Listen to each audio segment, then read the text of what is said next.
sa lahat at sa bumubuo po ng Unity Miracle Life Center. Ngayon po ang inyong Thanksgiving and Foundation Anniversary. Napakaganda po yung tema, Celebrating God's Goodness. Goodness of God. Diba? Una, yung mensahe siguro para sa ating mga new pastors, thank you sa inyong sakripisyo. Hindi po simple ang buhay ng isang pastor. Ako hindi po ako pastor, pero naranasan ko po yung lungkot. Pagbitbit mo ang salita ng Diyos. Maraming naniniwala, marami din hindi maniniwala.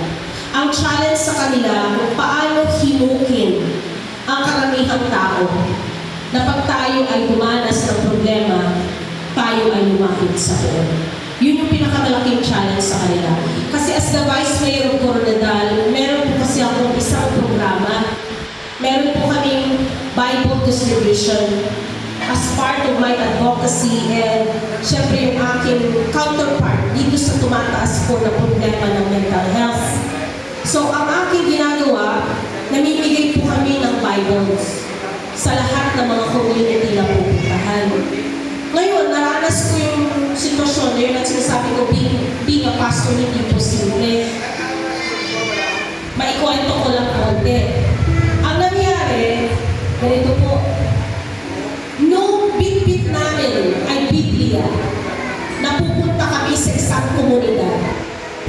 Maisip sa tudlo kung ilan po yung tao na pupunta, na handang makinig at handang tumanggap ng salita ng Diyos.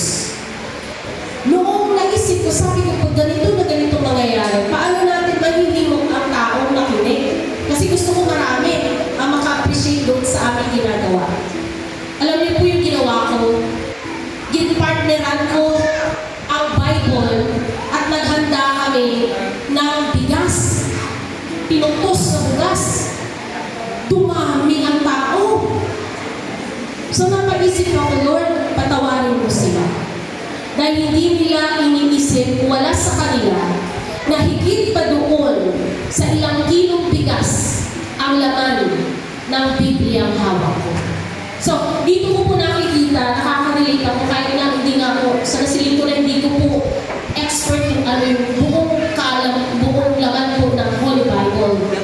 Pero doon ko naramdaman yung hirap, meron ang isang tagapagpalaganap po ng salita ng Diyos katulad po ng mga pastors. That's why, nasabi ko sa kanila, thank you sa inyo pong sakripisyo. At sana, hindi po kayo mapapagod. Kahit hindi kayo mapapagod. Kasi pag wala po kayo, na kayo po ang kumakatawan sa ating poon, ano mangyayari sa mundo nito. So, yun po aking masasabi sa inyo lahat. Ano lang pong sekta meron tayo, lahat tayo naniniwala na may Diyos. Ako, in my private and humble capacity, always sinasabi ko sa tao, lahat tayo may problema, pero palihog lang.